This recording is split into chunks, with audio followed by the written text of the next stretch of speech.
इस गांव का नाम धनपुर है। नाम में जो धन है वो गांव में नहीं है।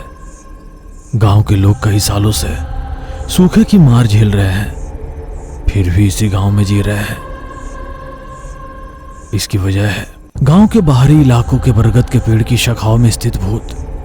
वो भूत बरगद के पेड़ के बीच में एक शाखा पर बैठकर आत्मा अभिभदव तंत्र करते हुए आत्माओं को अपने अधीन करके प्रत्येक अमावस्या को अपनी शक्ति को बढ़ाते हुए एक भयानक प्रेतात्मा में बदल जाती है।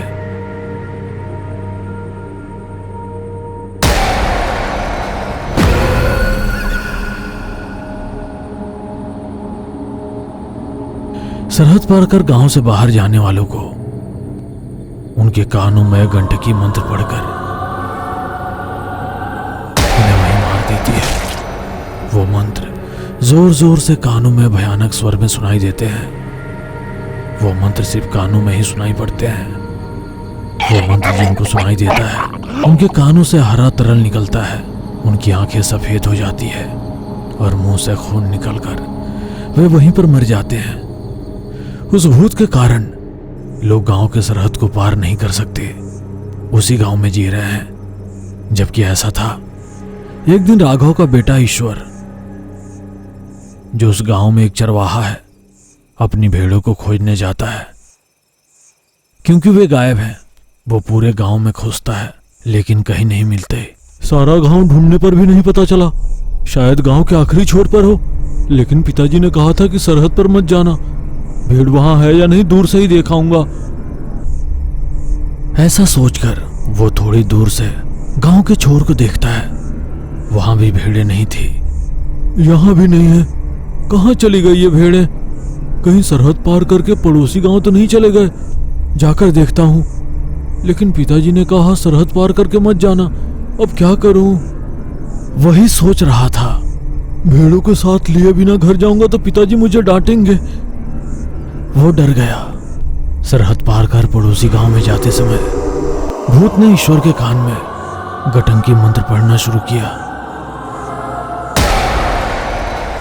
ईश्वर के कान से हरा तरल टपकने लगा, आंखें सफेद हो गई और मुंह से खून निकलकर ईश्वर के मौके पर ही मौत हो गई।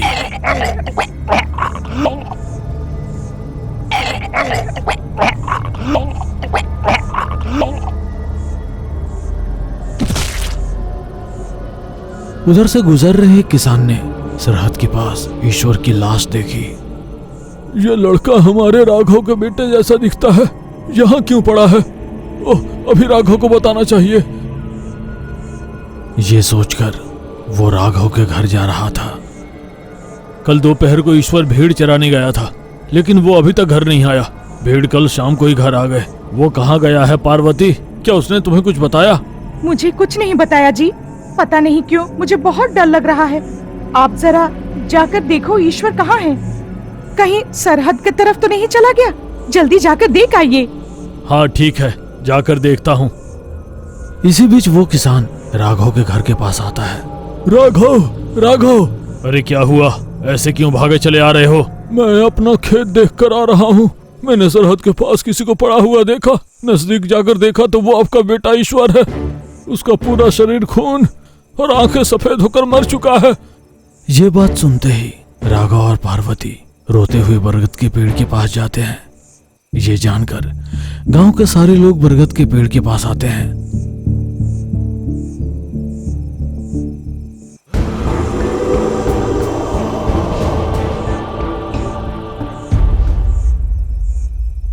इस घटना के 2 हफ्ते बाद उसी गांव का सुरेश नाम का एक किसान अपने खेत का काम पूरा करके घर पहुंचता है। वो घर आकर देखता है उसकी पत्नी लक्ष्मी बहुत घबराई हुई थी। लक्ष्मी, इतनी घबराई हुई क्यों हो? मैं आपका ही इंतजार कर रही हूँ। क्या हुआ? वही जी, हमारा लड़का राघव गांव आ रहा है। उसने फोन करके बताया। इस गांव की स्थिति मालूम है ना? इस गांव में पाल पोस कर बड़ा नहीं करना चाहते थे, इसलिए हमने उसे बचपन में ही गांव पार करा दिया और उसके चाचा जी के पास भेजकर पढ़ा रहे हैं। फिर इसी गांव का सरहद पार कर गांव में प्रवेश करेगा तो वो भूत उसे मार डालेगी। कब आ रहा है? वो आज ही आ रहा है। आपका छोटा भाई किसी काम से पड़ोसी गांव जा रहा है। उन्हें बिना बताए वो आ रहा है। उसे फोन किए हुए 1 घंटा हो गया है। शायद उसने सरहद पार कर लिया हो। मुझे बहुत डर लग रहा है। अब हम क्या करेंगे जी? मैं जाकर उसे गांव में आने से रोककर वापस भेज दूंगा, तुम यहीं रहो। ये कहते हुए सुरेश सरहद पर जाने के लिए घर से निकलता है। रास्ते में ही वह राहुल को फोन करता है, लेकिन राहुल का फोन नहीं लगता। इसी बीच वो सरहद पर पहुंचकर राहुल का इंतजार करता है। जब वो नहीं आता तो वो फिर फोन करता है। फोन नहीं लगता। इतने में अंधेरा हो जाता है। सुरेश को समझ में नहीं आता कि क्या हो रहा है। बरगद के पेड़ की भूत की चीख है। कुछ मंत्र सुनकर वो बहुत डर जाता है। अभी तक क्यों नहीं दिख रहा है? कहीं मेरे आने से पहले ही वो सरहद पार करके गांव में तो नहीं आया? अगर सरहद पार किया होता तो ये भूत उसे नहीं छोड़ती। ऐसा सोचते हुए सरहद की ओर देखने पर दूर गांव में किसी को आते देखा। तुरंत सरहद की ओर दौड़ते हुए मत आना राहुल मत आना ऐसा जोर से चिल्लाता है। चारों ओर अंधेरा है, कोई नहीं है। सुरेश जोरों की हवा में अकेले दौड़ रहा है। इतने में सुरेश को एक फोन आता है। ओ जी, आप कहाँ हैं? मैं राहुल के लिए सरहद पर हूँ। राहुल ने थोड़ी देर पहले मुझे फोन किया। बस का टायर पंचर होने के कारण वो वापस चला गया है। आप घर आ जाइए। मैं कब से आपको फोन कर रही हूँ, आपका फोन नहीं लग रहा है। आप जल्दी घर आ जाइए। सुरेश को वो सारी बातें सुनाई देती है, इसलिए उसने फोन काट दिया। सुरेश ने सोचा कि राहुल आ रहा है। इस घबराहट में उसने सरहद का पत्थर पार कर लिया। तुरंत मिट्टी से एक हाथ बाहर निकलकर सुरेश के पैर पकड़ लेता है।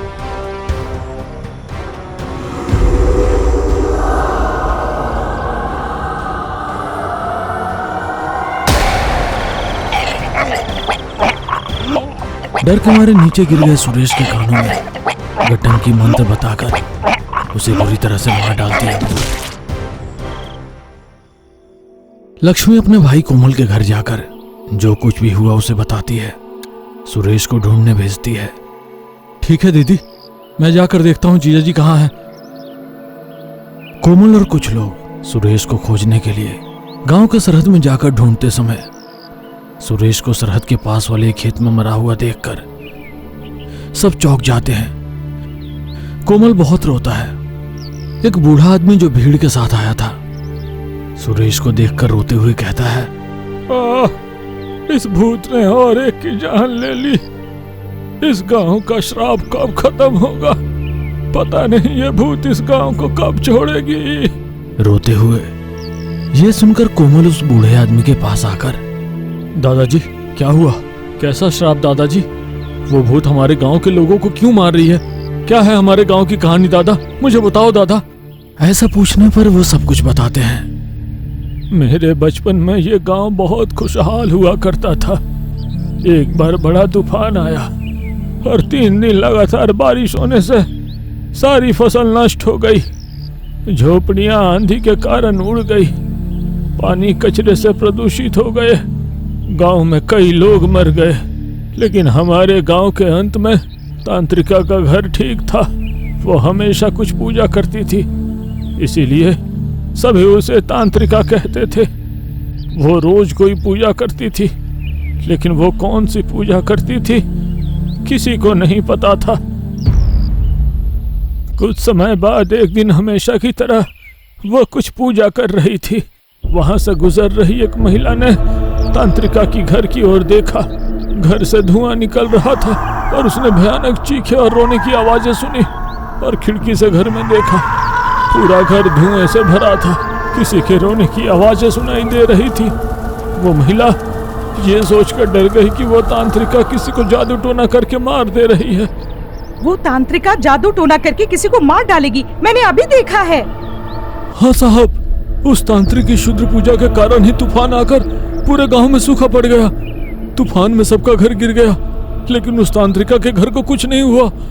हाँ, ये सच है। उसी के कारण ये सब हुआ है। चलो चलकर किसी तरह उसे गांव से निकाल देते हैं। ऐसा सोचकर गांव के सभी लोग मिलकर उस तांत्रिका के घर के पास जाते हैं और देखते हैं कि तांत्रिका पूजा कर रही है। ये देखकर उसे सच मानकर उस तांत्रिका को पीटकर उसका सिर मुंडवाकर गांव से निकालकर सब लोग वहां से चले जाते हैं। वो उस अपमान को सहन नहीं कर सकी और सरहद के पास खड़ी होकर इस गांव की भलाई के लिए मैं पूजा कर रही थी और गांव वालों ने मुझे शुद्र पूजा समझकर मुझे पीट कर मेरा अपमान किया। इस गांव के सारे लोग हमेशा अनावृष्टि में ही रहेंगे। खाने पीने को कुछ नहीं मिलेगा, न ही गांव में रह सकेंगे और न ही गांव छोड़कर जा सकेंगे। इसी गांव में जीना होगा या इसी गांव में मरना होगा। अगर कोई इस गांव का सरहद पार करता तो मैं सरहद पार करने वाले को मार डालूंगी।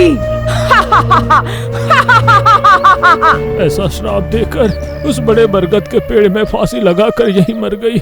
एक परिवार जिसे श्राप के बारे में पता नहीं था, शहर जाने के लिए निकले। सुबह बरगद के पेड़ के पास पूरा परिवार बड़े बेरहमी से मरे पड़े थे। समझ में नहीं आ रहा था कि ये सब कैसे हुआ। गांव के सभी बड़े लोग एक स्वामी जी के पास गए और जो कुछ हुआ उन्हें बताया। उस स्वामी जी ने अपने दिव्य दृष्टि से सब कुछ जानकर, देखिए, उस परिवार की मृत्यु का कारण एक भूत है। वो भूत और कोई नहीं, शुद्र तांत्रिका समझकर जिसे आपने गांव से निकाला था। वास्तव में वो शुद्र तांत्रिका नहीं है। आपके गांव को सूखे से बचाने के लिए यज्ञ करते समय उसके साड़ी पर आग की चिंगारी गिर गई और वो जोर से चीख पड़ी। उन चीखों को सुनकर आप लोगों ने समझा कि वो जादू टोना करके किसी को मार रही है। आपके ग्रामीणों ने उसका अपमान करके उसके साथ अन्याय किया, इसीलिए उसने श्राप दिया। स्वामी जी, हमने बिना ये जाने क्या हुआ बहुत बड़ी गलती कर दी। वो कैसा श्राप है स्वामी जी? ये गांव हमेशा अनावृष्टि में ही रहेगा। उसी अनावृष्टि में इस गांव के लोगों को जीना होगा। अगर कोई गांव का सरहद पार करता है तो उन्हें मार डालूंगी, ऐसा श्राप दिया था। और उस भूत के अंत का कोई उपाय नहीं है स्वामी? मैं उसका अंत नहीं कर सकता क्योंकि उसके पास बहुत सारी शक्तियां हैं। और तो और वो भूत आत्मा अभिद्भाव तंत्र करके हर अमावस्या को अपनी शक्ति बढ़ा रही है। मैं आपकी कोई मदद नहीं कर सकता। स्वामी जी ने ऐसा बताया, तब से हम सबको इसी गांव में रहना पड़ रहा है। इसीलिए राहुल को गांव से दूर भेजकर पढ़ा रहे हैं, कहीं वो फिर गांव में वापस ना आ जाए। इसी डर से सुरेश ने अपनी जान गंवा दी। गांव की कहानी जानकर कोमल अपने बहनोई का अंतिम संस्कार करके किसी भी तरह उस भूत का अंत करना होगा और किसी को उस भूत के हाथों नहीं मरना चाहिए। इस गांव में रहने वाले स्वामी जी ने कहा है कि मुझे उस भूत का विरोध करने की शक्ति नहीं है। ये सारी बातें राहुल को बताकर और वहां से तांत्रिक को बुलवाकर उस भूत का अंत करना चाहिए। ऐसा सोचते हुए शहर में राहुल को फोन करके जो कुछ हुआ उसे बताता है। राहुल शक्तिशाली तांत्रिक से मिलकर जो कुछ हुआ सब बताता है और परिष्कार पूछता है। एक समाधान है राहुल, उस भूत को खत्म करने के लिए वो जिस स्थिति में श्राप देकर मर गई थी उसी समय उसकी शक्ति का क्षीण होते समय करना होगा, लेकिन उसकी शक्ति केवल 5 मिनट के लिए नष्ट होगी। हम सिर्फ उन्हीं क्षणों में उस आत्मा का अंत कर सकते हैं। इसका यही एक उपाय है। इतना ही नहीं, उसका अंत करने के लिए हमें पहले उसकी आत्मा को बंदी बनाना होगा। यह सब कुछ सिर्फ उन्हीं 5 मिनट के अंदर करना होगा। किस्मत से अगले 2 दिनों में वो तिथि आने वाली है। हमें तुरंत पूजा की व्यवस्था करनी होगी राहुल। ठीक है तांत्रिक, मैं अपने मामा कोमल को फोन करके सब कुछ बताकर उसकी आत्मा को बंदी बनाने का सारा इंतजाम करने को कह दूंगा। राहुल ने कोमल को फोन करके सब कुछ बताया और पूजा की सारी व्यवस्था कर दी। वहां राहुल और तांत्रिक सारी तैयारी पूरी करके वे गांव के सरहद पर पहुंचे। अंधेरा हो रहा था, सब कुछ सुनसान था। उस भूत को बाहर लाने के लिए हिम्मत करके राहुल सरहद की ओर कदम बढ़ा रहा था। कोई सरहद पार कर रहा है, ये जानकर शक्तिहीन भूत राहुल को देखकर सहन नहीं कर सकी। राहुल के पास आकर गटंकी मंत्र बोलने की कोशिश करती है। तांत्रिक तुरंत उस भूत को बंदी बना लेता है। भूत बच न निकले, इसलिए भूत को जिस शीशे में बंद किया था उसके चारों ओर शक्तिशाली रक्षा मौली को बांधता है। उस भूत को शीशे में भस्म करके शीशे को पेड़ के पास रखकर उस पेड़ को जला दिया जाता है। उस भूत का जोर से चिल्लाते हुए अंत हो गया। भूत के अंत होने से गांव पर से श्राप हट जाता है। तब से पूरा गांव हरा भरा हो जाता है और लोग खुशहाल जीवन बिताते हैं। बड़ी हिम्मत दिखाकर भूत की पीड़ा और उसके श्राप को हमेशा के लिए गांव वालों को मुक्त दिलाने के लिए पूरा गांव राहुल और कोमल की प्रशंसा करता है।